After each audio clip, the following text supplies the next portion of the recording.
Bismillahirrahmanirrahim. Alhamdulillah ala ni'amihi allati la tuhsa wa ala hidayatihi wa taufiqihi li ta'atihi subhanahu wa ta'ala hamdan katsiran tayyiban mubarakan. Asyhadu an la ilaha illallah wahdahu la syarika lah wa asyhadu anna sayyidana Muhammadan abduhu wa rasuluhu wa la nabiyya ba'dah. Allahumma salli wa sallim mubarak ala sayyidina wa maulana Muhammad wa ala alihi wa ashabihi wa dhurriyyatihi wa atba'ihi ila akhiril abad. Amma ba'd. Yang kita muliakan dan kita cintai para habaib dan para alim ulama, guru-guru agama, para muhibbin, hadirin dan hadirat rahimakumullah. Pertama-tama kita mengucapkan syukur kehadirat Allah subhanahu wa ta'ala yang tidak henti-hentinya memberikan nikmat dan anugerah kepada kita semua. Dan juga kita mengucapkan, menghaturkan puji syukur kehadirat Allah subhanahu wa ta'ala yang senantiasa memberikan taufik dan hidayah kepada kita, sehingga kita pada malam ini dapat kembali berkumpul bersama-sama di majlis zikir yang penuh berkah ini. Dan kita hendaknya memohon, meminta kepada Allah subhanahu wa ta'ala agar hidayah dan taufik itu selalu menyertai kita sampai akhir hayat kita ini. Para muhibbin rahimakumullah, kenapa kita meminta kepada Allah agar hidayah dan taufik itu selalu menyertai kita? Karena bagaimanapun kita dan siapapun kita, apabila tidak disertai dengan hidayah dan taufik Allah, maka kita akan menjadi orang yang sia-sia dan binasa. Bagaimanapun umur kita ini panjangnya, apabila tidak disertai hidayah dan taufik Allah, maka umur yang panjang itu menjadi sia-sia. Bagaimanapun harta yang melimpah ruah yang diberikan Allah kepada kita, apabila tidak disertai dengan hidayah dan taufik dari Allah, maka harta yang melimpah ruah itu nantinya akan menjadi binatang buas yang memangsa pemiliknya. Bagaimanapun tinggi kedudukan pangkat seseorang, apabila tidak disertai dengan hidayah dan taufik dari Allah subhanahu wa ta'ala, maka kedudukan yang tinggi, jabatan yang tinggi itu nantinya akan berakibat penjara, baik di dunia ataupun di alam baka nanti. Nah, para muhibbin rahimakumullah, hidayah artinya adalah petunjuk, sedangkan taufik artinya kemampuan berbuat taat kepada Allah. Hidayah dan taufik itu sesuatu yang sangat mahal, yang Allah subhanahu wa ta'ala hanya memberikan kepada hamba-hambanya yang dicintainya. Nabi Nuh alaihissalam minta kepada Allah agar istrinya diberi taufik dan hidayah. Allah tidak memberikan, sehingga salah satu di antara istri Nabi Nuh kafir kepada Allah.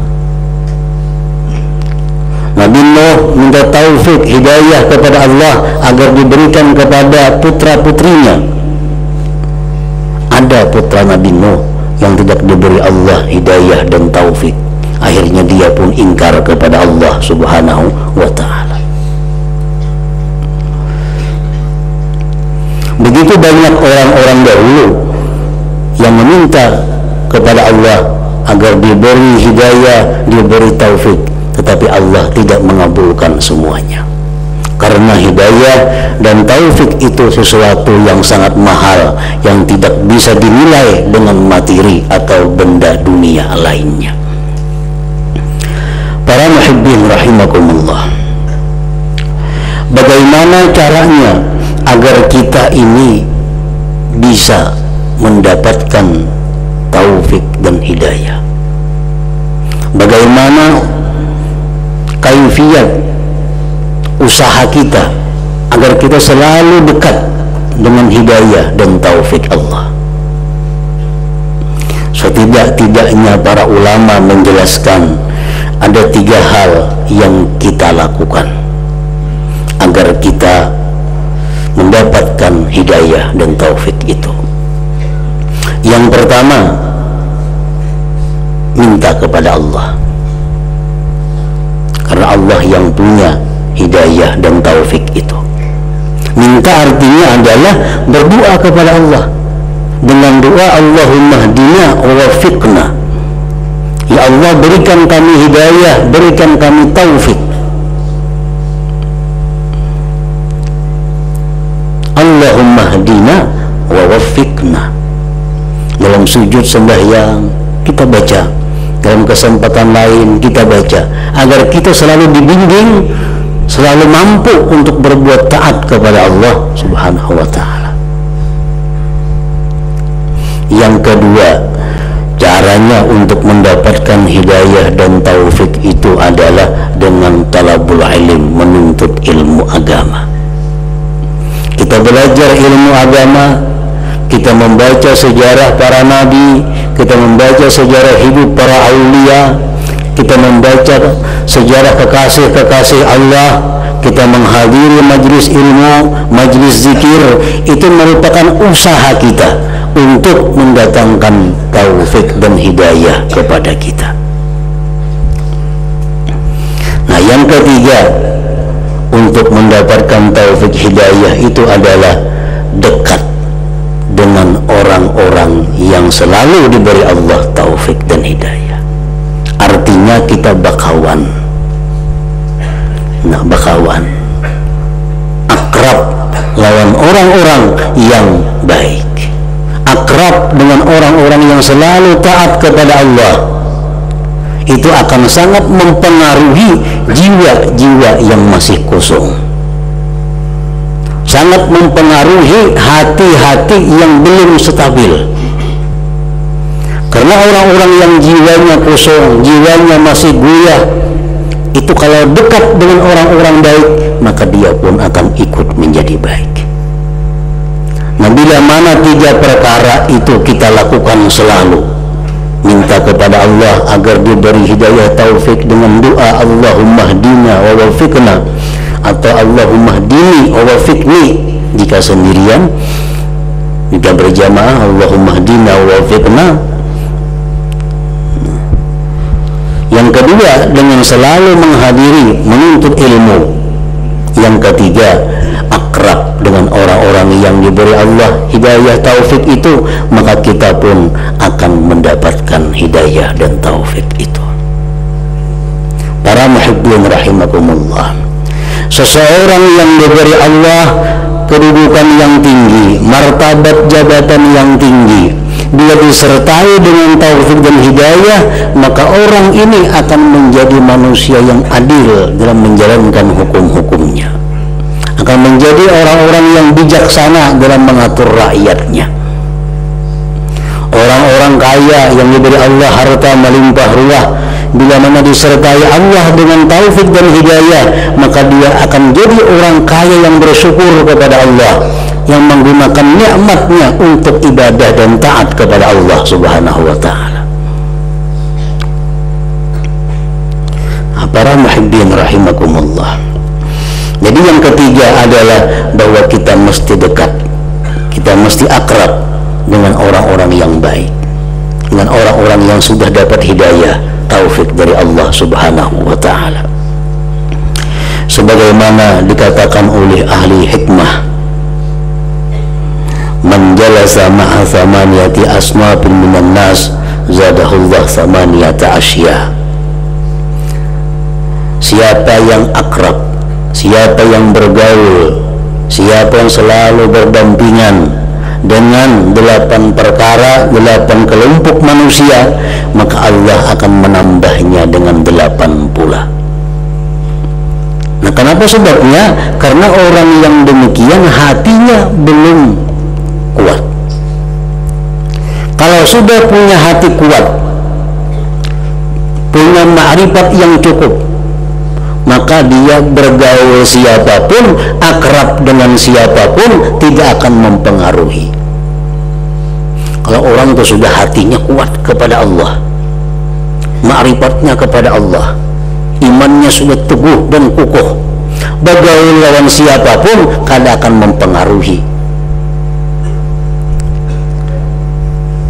Bergaul dengan orang-orang jahat, bergaul dengan siapapun, dia kada berpengaruh, karena hatinya sudah kuat, imannya sudah mantap.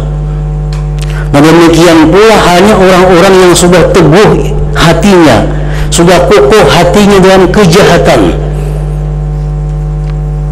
Ini orang sudah buta mata hatinya, bergaul dengan siapapun tidak akan bermanfaat. Hatta dengan ulama, bergaul dengan orang-orang saleh, tidak ada bekas dalam dirinya. 10 tahun akrab dengan ulama, kan ada perubahan jiwa. Kenapa? Hatinya sudah beku.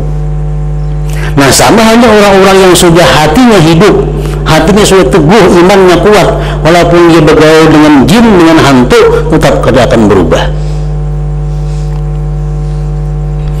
Nah, yang dimaksud dengan perkataan ahli hikmah ini adalah siapa yang bergaul dengan 8 macam kelompok manusia, dia akan ditambah Allah 8 perkara. Ini untuk orang-orang yang hatinya masih guyah, kadang-kadang baik, kadang-kadang kada, kadang-kadang merusut imannya, kadang-kadang naik.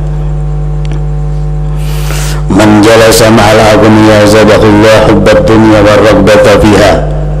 Barang siapa yang akrab, barang siapa yang suka bergaul dengan orang-orang kaya,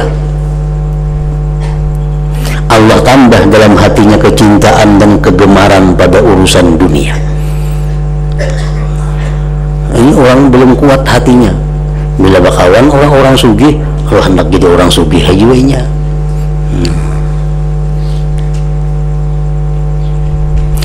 Wa man jalasa ma'al fuqara zadahullahu syukra wa ridha bi kismatillahi ta'ala. Barang siapa yang bergaul, barang siapa yang akrab dengan orang-orang fakir, Allah tambah dalam hatinya syukur dan ridha dengan apa yang diberi Allah. Kawanannya orang fakir, ini bisa sepeda motor, kawannya semua bisa beda, ada yang berjalan.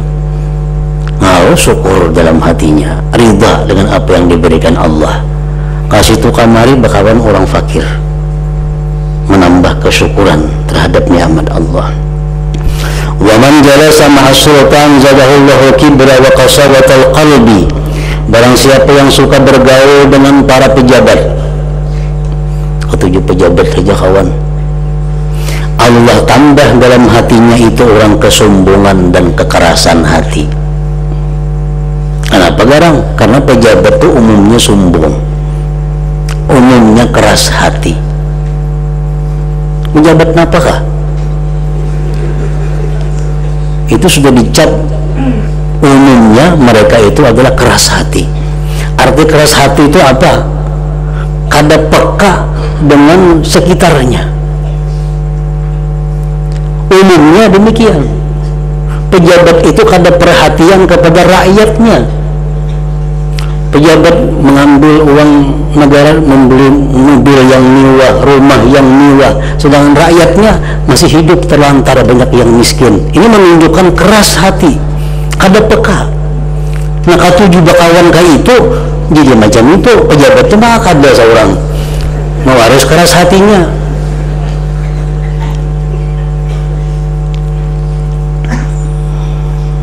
Nah, kalau pejabat-pejabat itu lembut hatinya, kada akan mau rumah mewah, kada akan mau mobil mewah kalau rakyat yang menggajinya menderita. Itu pejabat yang lembut hatinya. Siapa yang suka duduk-duduk bersahabat dengan sultan, zadahullahu kibra wa qasawatal qalbi, Allah tambah dia kesombongan dan keras hati. Wa man jalasa ma'an nisa zadahullahu jahla wasyahwah wal maila ila uqulihinna. Siapa yang suka bergaul dengan perempuan,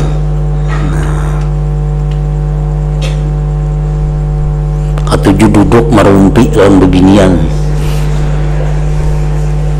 Ada itu laki-laki, ada yang kebetulan memang keadaan, misalnya di toko pertokoan, di toko itu ada di pertokoan itu ada 20 buah toko, 19 buah beginian tunggu seorang lalakian, jadi kawan beginian aja hari-hari.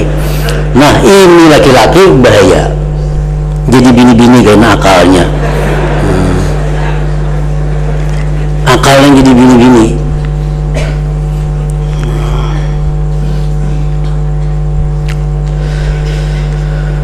Wa man jalasa ma'as sibyan zadahullahu Allah wal mizah. Barang siapa yang suka bergaul kanak-kanak, seorang tuha kekanakan kawan, maka ini orang katujuh basanda gurau, katunjuk bermain-main. Sejahat-jahat orang tua yang menganganak, sebaik-baik kanak-kanak nang kaya orang tua. Itu perkataan ahli hikmah. Wa man jalasa ma'al fusaq zadahullahu jalaa 'ala dzunub wal ma'asi. Nah, barang siapa suka akrab dengan orang-orang fasik, Allah tambah dia keberanian melakukan dosa dan maksiat. Hari-hari orang fasik, nang kada sembahyang kawan, nang saya kong kada puasa, nang saya kong katuju bajudi, nang saya kong katuju bazina, nang saya kong katuju, disekelilingi oleh orang-orang yang maksiat. Akhirnya orang ini akan terjerumus dalam maksiat, mau kada mau. Wa man jalasa ma'as salihin zadahullahu raghbah fit ta'at wa jitnabil maharim. Nah ini yang kita maksud. Barang siapa yang akrab dengan orang-orang saleh, maka Allah tambah dia gemar dalam taat, menjauhi yang diharamkan Allah subhanahu wa ta'ala. Nah kita dekat, kita akrab dengan orang-orang yang diberi Allah hidayah, diberi Allah taufik. Itu hidayah taufik yang ada pada diri orang itu akan memanjar kepada kita. Kita akan dapat cahayanya, akan dapat aromanya atau dapat baunya. Kalau kita dapat hidayahnya sama sekali dari Allah subhanahu wa ta'ala. Wa man jalasa ma'al ulama zadahullahu al-ilma wal wara. Barang siapa yang duduk akrab dengan para ulama, maka Allah tambah dia ilmu dan kewaraannya. Nah, para muhibbin rahimakumullah. Jadi apa yang disebutkan oleh ahli hikmah tentang 8 hal ini adalah bagi mereka-mereka yang hatinya belum ada ketetapan, masih mudah terumbang-ambing. Kalau orang yang hatinya sudah kuat imannya, hatinya sudah kuat ma'rifatnya, bakawan jahat macam apapun kada akan merubah sikapnya. Orang-orang yang buta hatinya, yang mata hatinya kada berfungsi lagi, walaupun 1000 tahun bakawan orang saleh, kada akan merubah kelakuannya. Nah, jadi untuk mendapatkan hidayah dan taufik ini diperlukan pergaulan, diperlukan kawan, diperlukan orang yang akrab, yang sudah lebih dulu dapat hidayah dan taufik dari Allah subhanahu wa ta'ala. Nah, para muhibbin rahimakumullah. Kemudian salawat dan salam kita haturkan kepada junjungan kita Nabi besar Muhammad sallallahu alaihi wasallam, dan kepada seluruh keluarga, para sahabat, zuriat dan pengikut-pengikut beliau sampai hari akhir nanti. Yang dengan salawat kita baca itu mudah-mudahan kita mendapatkan syafaat, mendapatkan pertolongan Rasulullah sallallahu alaihi wasallam, baik di alam dunia ini apalagi di akhirat nanti. Para muhibbin rahimakumullah, salawat kepada Nabi itu merupakan sebab yang sangat kuat untuk mendatangkan hidayah dan taufik dari Allah. Orang itu misalnya kalau tapi penyembahyang, orang itu memangnya imbahanu mau minum arak, orang itu mau haja imbahanu berjudi, orang itu imbahanu mau haja berzina, tapi orang ini banyak membaca salawat, ribuan sehari ini salawat. Nah, satu saat orang ini akan ditolong Rasulullah dan kembali kepada jalan yang benar. Hanya kalau bisa membaca salawat semalaman tahan, pemainan sama aja juga semalaman tahan juga.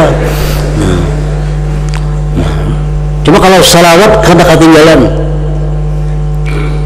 berkat salawat itu nantinya Rasulullah turun menolong orang ini. Di dalam kitab Abwabul Faraj disebutkan, inna salata ala nabi sallallahu alaihi wasallam sababun li hidayatil abdi wa hayati qulubihim. Salawat kepada nabi itu adalah merupakan sebab bagi hidayahnya seorang hamba, bagi hidupnya hati mereka. Nah, jadi salawat itu merupakan wirid pokok kita atau amaliyah pokok kita bila kita ingin dekat selalu dengan hidayah dan taufik Allah subhanahu wa ta'ala. Terserah salawat apa yang kita baca, karena salawat itu ada yang langsung dari Nabi sallallahu alaihi wasallam, seperti Allahumma salli ala sayyidina Muhammad, Allahumma salli ala Muhammad wa ala ali Muhammad kama sallaita ala Ibrahim wa ala ali Ibrahim innaka Hamidum Majid. Itu langsung dari Rasulullah. Perkara menambah sayyidina itu sunat menurut golongan ahlu sunnah wal jamaah, karena yang datang dari Nabi salawat itu kada ada sayyidinanya. Allahumma salli ala Muhammad wa ala ali Muhammad kama sallaita ala Ibrahim wa ala ali Ibrahim innaka Hamidum Majid. Atau salawat ummi, Allahumma salli ala Muhammad an-nabiyil ummi wa ala alihi wa sallim. Itu salawat yang dari Nabi. Ada salawat yang datang dari Ibnu Abbas sahabat Nabi, ada salawat yang dibikin oleh tabi'in, ada salawat yang dibikin oleh para aulia-aulia Allah. Semua itu adalah baik. Kenapa salawat itu dibikin sedemikian rupa? Ada yang mengatakan hanya untuk menghindari kebusanan kita. Kadang-kadang kita bosan tiap hari itu aja dibaca. Nah, lalu dirubah, walaupun tidak merubah tujuan dan maksudnya, tetapi hanya kalimat-kalimatnya diperindah, pujian kepada Nabi diperbanyak. Jadilah salawat Nurul Anwar, jadilah salawat Al-Fatihah, jadilah salawat Al-Munjiyah, macam-macam salawat. Nah, semua itu adalah tujuannya sama, untuk syukur kita kepada Allah atas anugerah yang diberikan kepada kita Nabi besar Muhammad sallallahu alaihi wasallam. Nah, jadi salawat merupakan sebab untuk mendatangkan hidayah dan taufik kepada kita. Berapa kali sehari membaca, makin banyak makin baik. Lain kayak obat, makin banyak bahaya. Nah, mau salawat kada. Obat nang dokter itu 2 biji sehari, makannya 20 biji, membinasakan manusia ini. Tapi kalau salawat makin banyak makin baik. Ada di antara ulama yang mengatakan bahwa sekurang-kurangnya 350 siang, 350 malam itu sudah cukup untuk masuk dalam golongan orang yang banyak bersalawat kepada Nabi. 350 siang, 350 malam, aktif rutin kita baca, kita termasuk golongan orang yang banyak bersalawat. Nah, 10 aja pang disukan, 10 kamarian termasuk orang yang bersalawat lawan Nabi, tapi kada tergolong yang banyak bersalawat. Nah, para muhibbin rahimakumullah, kita selalu memohon berdoa kepada Allah agar tidak jauh, selalu dekat, selalu menyertai kita taufik dan hidayah dari Allah subhanahu wa ta'ala. Ila hadratin Nabi sallallahu alaihi wasallam. Al-Fatihah. A'udzubillahi minasyaitonir rajim. iyyaka na'budu wa iyyaka nasta'in ihdinas siratal mustaqim فيا أيها الرجل منه شفاعة صلوا عليه وسلموا تسليما اللهم صل وسلم وبارك عليه